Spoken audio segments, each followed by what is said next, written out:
El que ha viajado por el este de Inglaterra conoce las casas residenciales que las salpican.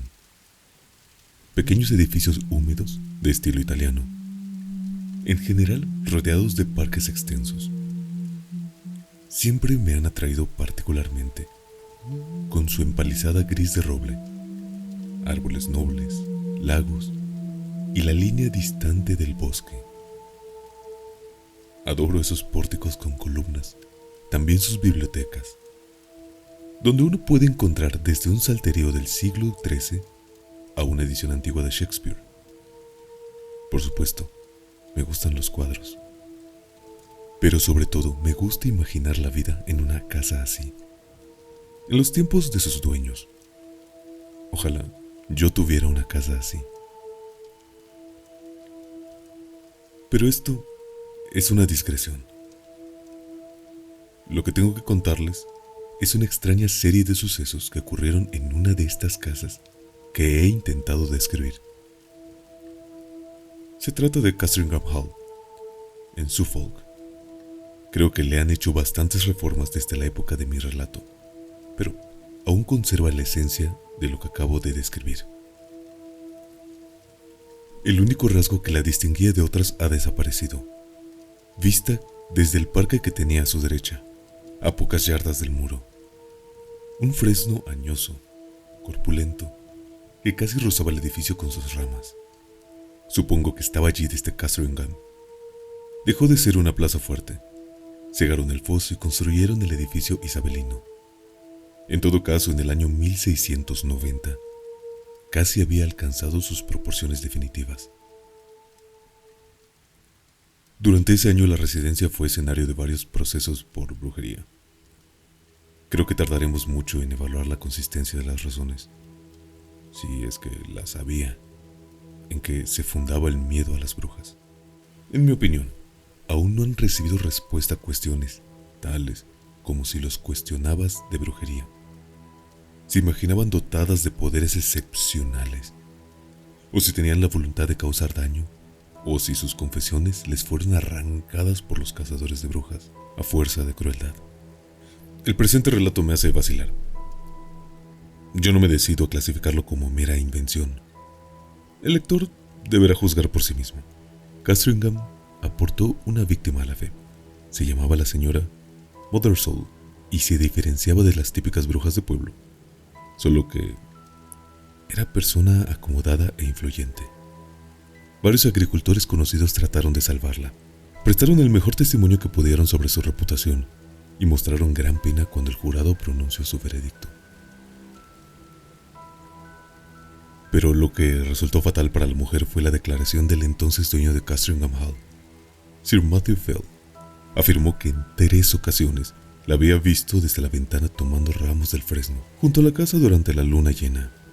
Se había trepado al árbol en camisa y cortaba ramas con un raro cuchillo curvo mientras hablaba sola. Las 3 veces había intentado Sir Matthew apresar a la mujer, pero las 3 la había alertado algún ruido fortuito, y lo único que vio cuando bajó al jardín fue una liebre que cruzaba veloz el parque en dirección al pueblo.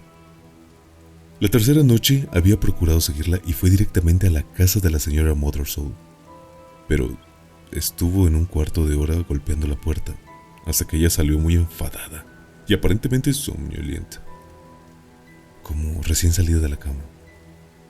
Y Sir Matthew no pudo dar una explicación plausible de su visita. A causa de esta declaración, aunque hubo otras no tan insólitas, la señora Mothersole fue hallada culpable y condenada a muerte. La ahorcaron una semana después del juicio, junto con 5 o 6 desventurados más, en Bury Street, Edmonds. La ahorcaron una semana después del juicio, junto con 5 o 6 desventurados más, en Bury St. Edmunds. Sir Matthew Fell, vicepresidente del Tribunal de Justicia del Condado, estuvo presente en la ejecución. Una mañana húmeda de marzo, subió la carreta, bajo la llovizna, el cerro hebroso y áspero a las afueras de Northgate, donde se alzaba el caldazo. Las otras víctimas iban sumidas en la apatía o la aflicción, pero la señora Mothersole se mostró en un temperamento muy distinto. Su furia venenosa, según cuenta una cronista de la época, produjo tal defecto en los curiosos y hasta en el verdugo, que fue unánime la afirmación de los que presenciaron su ejecución de que era la viva imagen de un demonio. Sin embargo, no se resistió a los oficiales. Solo lanzó a los que le pusieron las manos encima una mirada tan terrible que, como uno de ellos me aseguró, 6 meses después, aún les llenaba de inquietud. Lo único que consta de sus palabras fue lo siguiente: habrá huéspedes en la residencia. Palabras que repitió más de una vez en voz baja. La actitud de la mujer no dejó indiferente a Sir Matthew Fell. Habló del asunto con el vicario de la parroquia. Cuando regresaban de la ejecución, no había prestado declaración de muy buen grado. No estaba especialmente infectado en la manía de perseguir a las brujas. Pero tanto entonces como después sostuvo que no podía dar otra versión del asunto que la que había dado ya, y que no había posibilidad de que estuviera equivocado en cuanto a lo que vio. El proceso le había resultado desagradable, porque era el hombre al que le gustaba estar en buenos términos. El proceso le había resultado desagradable, porque era el hombre al que le gustaba estar en buenos términos con todos. Pero había un deber que cumplir, y lo había cumplido. Esos parecían ser sus sentimientos, y el vicario los aplaudió como habría hecho cualquier hombre razonable. Unas semanas más tarde, cuando la luna de mayo alcanzó su plenitud, volvieron a encontrarse el vicario y el señor en el parque y se dirigieron juntos a la residencia. Lady Fell se había ido a pasar unos días con su madre, que se encontraba gravemente enferma, y Sir Matthew estaba solo en la casa, de modo que no le costó convencer al vicario, el señor Crumb, de quedarse a cenar. Sir Matthew no fue un buen interlocutor esa noche. La conversación recayó sobre asuntos familiares de la parroquia, pero quiso la suerte que a Sir Matthew se le ocurriera tomar notas de determinados deseos o proyectos respecto a sus posesiones, que más tarde se revelaron sumamente útiles. Cuando el señor Crumb se retiró, eran alrededor de las 9:30. Dieron la vuelta por el paseo detrás de la casa, y hubo un detalle que sorprendió al señor Crumb. Tenían la vista al fresno que, como ya mencioné, crecía junto a las ventanas del edificio, cuando se detuvo Sir Matthew y dijo: ¿qué es eso que sube y baja corriendo por el fresno? No puede ser una ardilla. A estas horas ya deben estar todas en su madriguera. Miró el vicario y vio a la bestia, pero no consiguió distinguir su color a la luz de la luna. Se le quedó grabada su silueta, aunque la vio un instante y habría asegurado, aunque comprendía que era una insensatez, que ardilla o no, tenía más de 4 patas. No dieron mayor importancia a esta visión y se despidieron. Quizá volvieron a verse, pero aún habría que pasar por una 20 de años. Al día siguiente, Sir Matthew no bajó a las 6 de la mañana como era su costumbre, ni a las 7. Cuando los criados subieron, no hace falta que te describa la ansiedad de la cual fueron presas mientras escuchaban y renovaban los fuertes golpes en la puerta. Finalmente abrieron y descubrieron al señor ennegrecido y muerto, como seguramente ya adivinaste. A primera vista no se veían señales de violencia, pero la ventana estaba abierta. Uno de los criados fue a buscar al sacerdote y a continuación, por encargo de éste, a dar parte a la autoridad. El señor Crumb acudió en cuanto pudo a la residencia, y al dejarle condujeron al aposento donde estaba el muerto. Había dejado algunas notas entre sus documentos que revelaban el sincero respeto que había sentido por Sir Matthew y su pesar. En ellas hay un pasaje que transcribo por la luz que se arroja sobre estos sucesos, y también sobre las creencias corrientes de esa época. No había indicios que la puerta haya sido forzada, pero la ventana estaba abierta. Antes de acostarse solía tomar una cerveza en un vaso de plata, y esa noche no se lo ha terminado. Así pues fue analizada la bebida por el médico Bury, un tal señor Hodgkins, quien, como declaró después bajo juramento, no descubrió ninguna sustancia venenosa. Porque, naturalmente, dado lo hinchado y negro que estaba el cadáver, corría el rumor entre los vecinos de que había sido envenenado. Lo habían encontrado en la cama. Era una postura contorsionada, al extremo de hacer más que probable la hipótesis de que mi amigo y protector había expirado con gran agonía y sufrimiento, y a lo que hasta ahora no se había encontrado explicación. Demuestra para mí una maquinación tenebrosa por parte de los autores de este bárbaro asesinato. Es lo siguiente, que las mujeres a las que se les recomendó lavar y amortajar el cadáver, las personas dolientes y muy respetadas en su fúnebre posesión, vinieron con gran congoja y tribulación de alma y cuerpo a decirme, cosa que se confirmaba a primera vista, que no bien tocaron el pecho del cadáver, sintieron dolor en las palmas, un escozor intenso y anormal en las manos, a las cuales, igual que los antebrazos, se les hincharon en poco tiempo, persistiendo el dolor que, como quedó claro más tarde, se vieron obligadas a suspender su trabajo durante varias semanas, aunque sin señal alguna visible en la piel. Al oír esto, mandé a llamar al médico, que aún no había abandonado la casa. Examinamos lo más atentamente que pudimos con ayuda de una pequeña lente de aumento, pero no logramos descubrir nada de importancia, salvo 2 pequeñas picaduras o punturas que concluimos entonces serían los sitios por donde pudo ser inculcado el veneno. Recordando esa sortija del Papa Borgia, con otros conocidos ejemplos del horrendo arte de los envenenadores italianos de la pasada época, es todo lo que se puede decir de los síntomas observados en el cadáver. Lo que ahora voy a añadir es mera experiencia personal y corresponde a la posteridad de juzgar si tiene algún valor. Había encima de la mesa de noche una Biblia pequeña, de la que mi amigo solía leer y acostarse.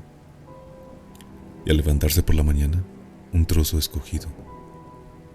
Al tomarla me vino la idea de cómo en esos momentos de impotencia en que tratamos de atrapar el más pequeño destello que promete ser luz, de probar esa antigua para muchos supersticiosa práctica llamada de las sortes, cuyo principal ejemplo en el caso de su difunta majestad, el santo mártir rey Carlos, y mi Lord Falkland, es hoy muy comentado. Debo confesar que mi prueba no me procuró mucha ayuda.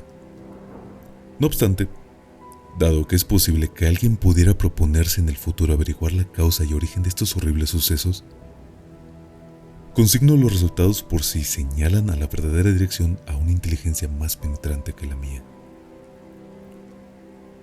Hice pues 3 intentos, abriendo el libro y poniendo el dedo en determinadas palabras. La primera vez obtuve la frase Lucas 13:7, córtalo. La segunda, Isaías 3:20, no será jamás habitada. Y la tercera, la de Job 39:30, sus polluelos lamerán sangre. No hace falta citar nada más de los papeles del Sr. Crumb. Colocaron a Sir Matthew Fell en su ataúd y le dieron debida sepultura. El sermón fúnebre se publicó con título El camino inescrutable o el peligro de Inglaterra, las malvadas intrigas del anticristo, siendo la opinión del vicario y la más sostenida por la vecindad, que el terrateniente había sido víctima de un reducimiento de las maquinaciones papistas. Su hijo, Sir Matthew II, heredó título y las propiedades. De este modo concluye el primer acto de la tragedia de Castringham. Hay que decir, aunque el hecho no tiene nada de extraño, que el nuevo varón no ocupó el aposento en el que había muerto su padre, ni durmió prácticamente nadie en él, quitando alguna visita ocasional mientras él vivió. Murió en 1735, y no encuentro nada digno de reseñar en la etapa de su vida, salvo una extraña y persistente mortandad de su ganado en general, con una ligera tendencia a aumentar con el paso del tiempo. Los interesados en este fenómeno encontrarán información en una carta publicada en la Gentleman's Magazine en 1772, la cual saca los datos de los papeles del propio varón, y este acabó definitivamente con dichas pérdidas gracias a la sencilla medida de guardar el ganado en el establo por las noches y no dejar una sola oveja en los pastos, porque había observado que nunca les ocurría nada a las que pasaban las noches encerradas. A partir de entonces el problema afectó a las aves salvajes y a la caza. Pero dado que no disponemos de una buena descripción de los síntomas, la vigilancia nocturna era inútil. No voy a extenderme en lo que los campesinos de Suffolk dieron en llamar el mal de Castringham. El segundo Sir Matthew, como ya mencioné, murió en 1735 y le sucedió puntualmente su hijo Sir Richard. Fue en tiempos de este cuando se construyó la iglesia parroquial, en el lado del norte, en el gran banco familiar. El proyecto de este varón era tan grandioso que hubo que quitar varias sepulturas de ese lado del edificio. Entre ellas estaba la señora Mothersole, cuyo lugar exacto se conocía bien gracias a una anotación en un plano de la iglesia, el cementerio anexo. Ambas cosas debidas a la mano del señor Crumb. Hubo cierto revuelo cuando se supo que iban a exhumar a la famosa bruja. No fue un pequeño estupor, incluso la inquietud cuando se descubrió que el ataúd salió entero y sin daño.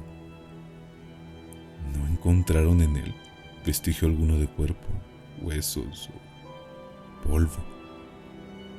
Era un fenómeno de lo más singular, porque en los tiempos en los que fue enterrada no existían ladrones de cadáveres. Es difícil imaginar un motivo para robar un cadáver que no sea el de abastecer las salas de disección. El incidente resucitó temporalmente las historias sobre las brujas y procesos de brujería. Sir Richard ordenó quemar el ataúd, y aunque a muchos les parecía una temeridad, la cumplieron sin ninguna objeción. Verdaderamente Sir Richard era un innovador. Antes de él, la residencia había sido un hermoso edificio de ladrillo de un suave color rojo, pero en sus viajes por Italia se había contagiado del gusto italiano, y dado que tenía más dinero que sus predecesores, decidió dejar un palacio italiano donde había encontrado una casa inglesa. Así que taparon el ladrillo, instalaron mármoles en el vestíbulo y en el jardín, erguieron una reducción del templo de Sibila de Tivoli en la orilla de la puesta del lago, y Castringham adquirió un aspecto totalmente nuevo. Y hay que decirlo también, menos atractivo, pero causó gran admiración y sirvió modelo en 100 años posteriores a muchos miembros de la pequeña aristocracia de la vecindad. Una mañana de 1754, Sir Richard se despertó tras una noche de molestias, por culpa del viento.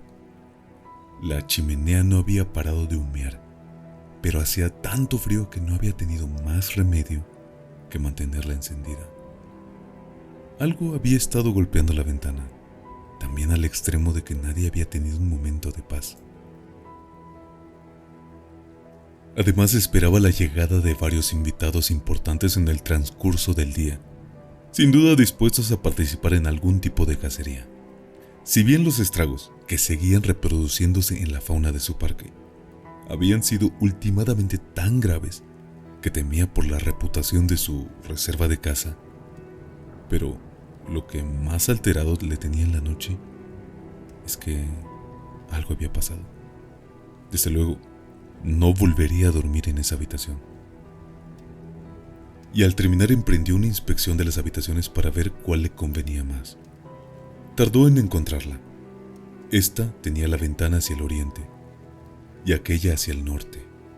En esta los criados estaban pasando constantemente por delante de la puerta, y en aquella no le gustaba la cama.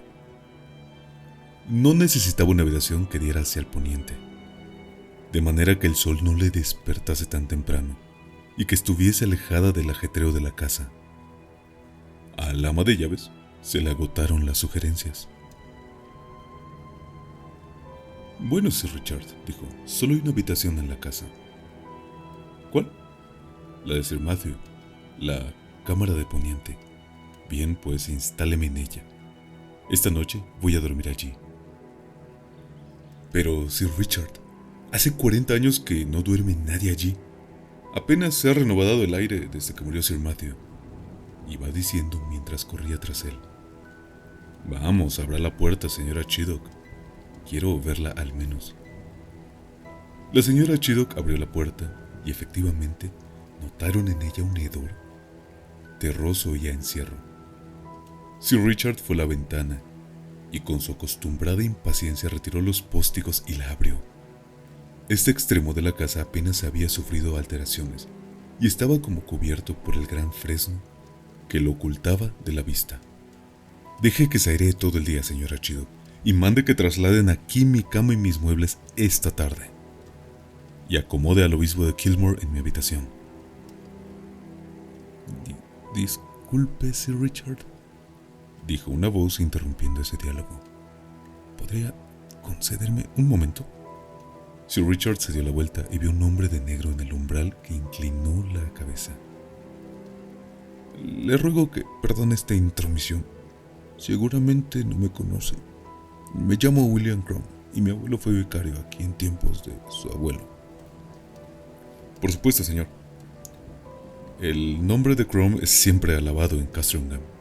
Me alegra renovar una amistad que viene de antaño. ¿En qué puedo ayudarle? Porque está hora de venir y, si no me equivoco, su aspecto revela que ha hecho el camino con cierta premura. Es muy cierto, señor. Vengo de Norwich y me dirijo a Bury St. Edmunds, todo deprisa que puedo. Todo lo deprisa que puedo. Me he detenido para entregarle unos papeles que ha aparecido al revisar, los que dejó mi abuelo a su muerte. He pensado que puede haber en ellos cuestiones familiares de interés para usted. Es usted muy amable, señor Crumb. Si tiene la bondad de acompañarme al salón a tomar una copa de vino, les podemos echar una ojeada juntos. Entre tanto, señora Chidok, ocúpese de airear esta recámara, como le he dicho. Sí, aquí es donde murió mi abuelo, pero... sí, puede que el árbol le haga un poco de humedad. Bueno, no quiero oír nada más. No ponga más dificultades, se lo ruego. Ya tiene mis instrucciones, así que adelante. Señor, ¿me acompaña? El sobre que traía el señor Crumb contenía las notas que el viejo vicario había tomado con motivo de la muerte de Sir Matthew Fell. Y por primera vez, Sir Richard se enfrentó con las enigmáticas sortes de Villacae a que me he referido, y las encontró divertidas. Bueno, al menos la Biblia le dio un buen consejo a mi abuelo. Córtalo. Si se refiere al fresno, puede descansar tranquilo. Nunca me voy a ocupar de ello. En mi vida había visto una cementerio igual de fiebres y resfriados.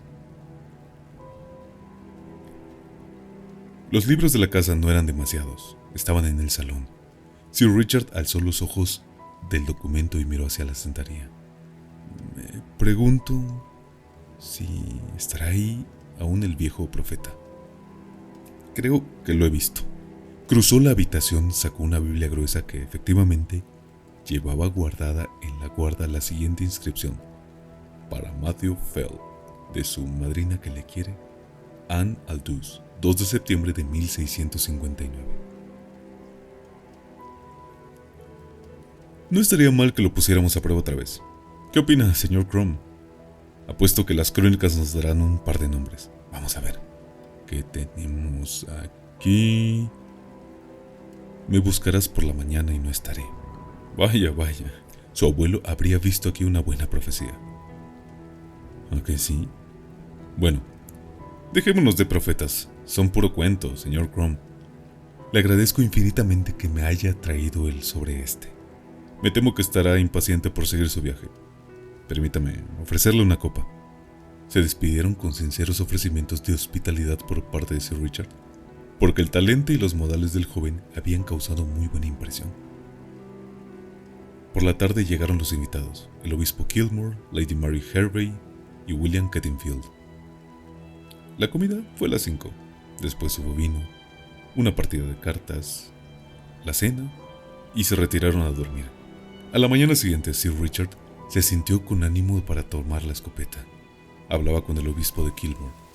Este prelado, a diferencia de la mayoría de los obispos irlandeses de aquel entonces, había visitado su sede.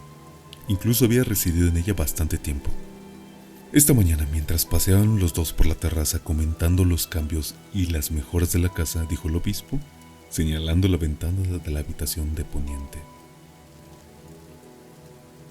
Jamás conseguiría que uno de mis feligreses irlandeses ocupara esa habitación, Sir Richard. ¿Y eso por qué, señor? La habitación es mía. Bueno, se ha dicho siempre entre nuestros campesinos que da mala suerte dormir junto a un fresno. Y este es tan hermoso que tiene ahí, está muy cerca de su aposento. Puede que le haya hecho sentir ya su flujo. Porque si me permite decirlo, no parece todo lo fresco que sus amigos quisieran verle, pese a que acaba de levantarse. Es verdad, ese árbol o lo que sea me ha tenido desvelado desde las 12 hasta las 4. Pero lo van a cortar mañana, de manera que ya no dará más batalla. Aplaudo su decisión. No puede ser sano respirar el aire filtrado por todo ese follaje. Creo que tiene usted razón, su ilustrísima. Pero anoche no dejé la ventana abierta. Era más bien un ruido constante, como un restregar de ramas en los cristales, lo que no me dejaba dormir. Eso me parece poco probable, Sir Richard. Mire, usted puede comprobar desde aquí. Ninguna de las ramas alcanza a rozar siquiera la ventana. A menos que se levante un vendaval y anoche no hubo viento. Entonces no sé qué era lo que arañaba y se agitaba de esa manera. Y ha llenado de rayas y señales el polvo del alféizar. Finalmente coincidieron que debió subir alguna rata por la hiedra. Fue la explicación que se le ocurrió al obispo y Sir Richard la aceptó sin más. El día transcurrió. Llegó la noche y cada cual se retiró a su aposento, deseando a Sir Richard una noche más descansada. Ahora nos encontramos en su dormitorio, con la luz apagada y él metido en la cama. La habitación está encima de la cocina. La noche fuera es cálida y apacible, así que ha dejado la ventana abierta. Llega con poca claridad a la cama, pero en ella un extraño movimiento, como si Sir Richard agitase la cabeza a uno y otro lado con un levísimo ruido. Podría creerse incluso, tan engañosa es la penumbra, que tiene varias cabezas redondas y marrones que mueve delante y atrás, bajándolas incluso hasta el pecho. Es una sensación horrible. ¿No hay nada más? Mira, mira, mira. Algo cae bajo la cama, con blanco ruido del tamaño de un gatito, y sale como una centella por la ventana. Otro cuarto. Después, todo vuelve a quedar inmóvil. Me buscarás por la mañana, y no estaré. Como a Sir Matthew, Sir Richard fue encontrado ennegrecido y muerto en la cama. Un grupo pálido y silencioso de huéspedes y criados se congregó al pie de la ventana al saberse la noticia. Envenenadores italianos, sicarios del Papa, el aire inficcionado. Estas y muchas otras conjeturas se barajaron. El obispo de Kilmore alzó los ojos hacia el árbol y vio en la horquilla de sus ramas más bajas un gato blanco que miraba encogido hacia una oquedad que los años habían excavado en el tronco. Observaba con gran atención que había algo en el interior del árbol. De repente se levantó y alargó una garra hacia el agujero. En este instante se dio el trozo de corteza en el que se apoyaba y cayó dentro. Todos alzaron los ojos ante el ruido que hizo. He sabido que los gatos tienen buena voz, pero pocos hemos oído un alarido como el que brotó del tronco del gran fresno. Sonaron 2 o 3 maullidos. Los testigos no están seguros. Y a continuación se oyó un ruido ahogado en el forcejeo o agitación. Lady Mary Herview se desmayó de la impresión. El ama de las llaves se tapó los oídos y echó a correr y tropezó y se cayó en la terraza. El obispo de Kilmore y Sir William Canfield no hicieron un solo movimiento. Estaban asustados también. Aunque solo era el maullido de un gato, Sir William tragó saliva un par de veces antes de decir. El obispo de Kilmore y Sir William Canfield no hicieron un solo movimiento. Estaban asustados también, aunque solo era el maullido de un gato. Sir William tragó saliva un par de veces antes de decir: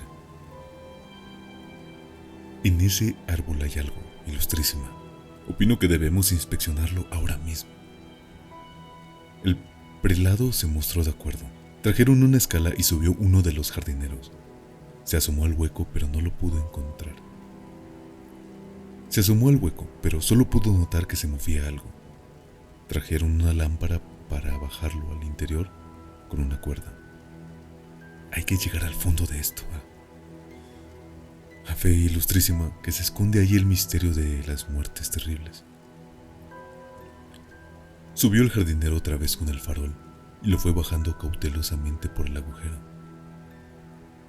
Todos veían desde abajo su rostro inclinado, iluminado por la luz amarilla, y vieron su expresión del incrédulo terror antes de proferir un espantoso alarido y precipitarse al suelo, donde por fortuna lo recibieron dos hombres. Dejaron caer el farol dentro del árbol. Estaba mortalmente asustado y tardó un rato en recobrar la palabra.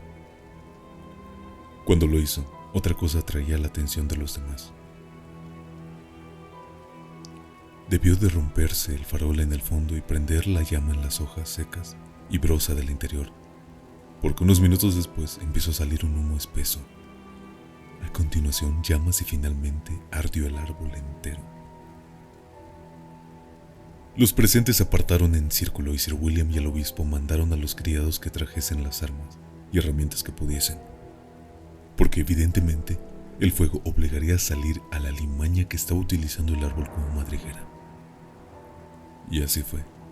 Primero vieron aparecer en la horquilla, envuelto en llamas, un bulto redondo como del tamaño de una cabeza humana. Acto seguido se tambaleó y cayó en el agujero.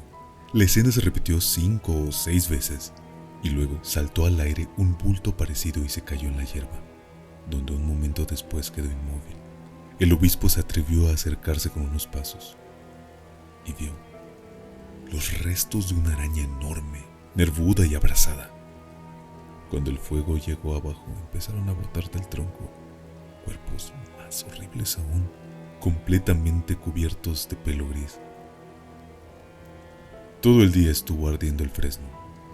Los hombres siguieron allí hasta que cayó a trozos, matando de cuando en cuando a los bichos que salían. Finalmente, transcurrido un buen rato, sin que saliesen más, se acercaron precavidamente y examinaron las raíces. Debajo de la tierra, dice el obispo de Kilmore, descubrieron una cavidad redonda, con 2 o 3 de esos bichos muertos, evidentemente asfixiados por el humo. Lo que es más extraño para mí, al lado de esta cueva, junto a la pared, encontraron acuclillada la anatomía o un esqueleto de un ser humano, con la piel seca sobre los huesos, con los restos de cabello negro, y que correspondía sin duda alguna, según los que lo examinaron, a una mujer, evidentemente muerta hacía unos 50 años.